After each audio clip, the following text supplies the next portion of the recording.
สวัสดีจ้าทุกคนมื้อนี้สาวผู้ไทยก็อยู่บ้านเนาะตั้งแต่เกิดมาเป็นสาวผู้ไทยบ้านคำบงนี่อำเภอห้วยเพิ่งค่อยก็บ่เคยได้มาเส้นทางนี้จ้าเธอหมู่เจ้าเอ้ยค่อยโซนมาค่อยก็ถามทางเรามาสรุปจักค่อยเป็นคน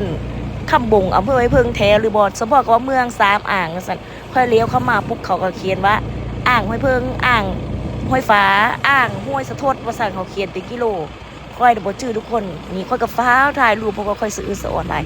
อันตะเว้นกำลังสิตกดินทุกคนฟังซ้ายก็สิเป็นทงไงทงหน้าเขาเนาะคนก็มากระลายอยู่ได้ทุกคน แต่ว่าค่อยไปอยู่ที่ใดก็คือบ่รู้จักอีหยัง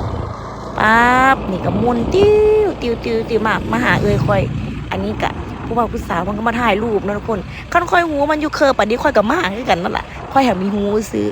นี่ก็ลองขี่ไปเรื่อยๆคิดว่ารถค่อยนะรถเก่งนะทุกคนเพิ่นกับเบาะอยู่ดอกกับเพิ่นอยู่บางหันบางนี้ค่อยก็บ่จักเนาะของเคยบ่เคยมาปายหมู่เจ้าบัดนี้ก็ ป๊าบเนี่ยทุกคนพอมาฮอดปุ๊บเขาก็บ่พูดพร่ำทำเพลงทุกคนเบิ่งวิวเนาะทุกคนนี่อันนั้นเรือหาป่าเนี่ยจักเขาเจ้าได้หรือบ่ได้ข้อยก็บ่ฮู้เพราะอยู่ไกลก็เลยบ่ได้ฮ้องถามสุดหน้ายังสิถ่ายให้เบิ่งอีกเด้อทุกคนตอนนี้กำลังตื่นเต้นกับบรรยากาศ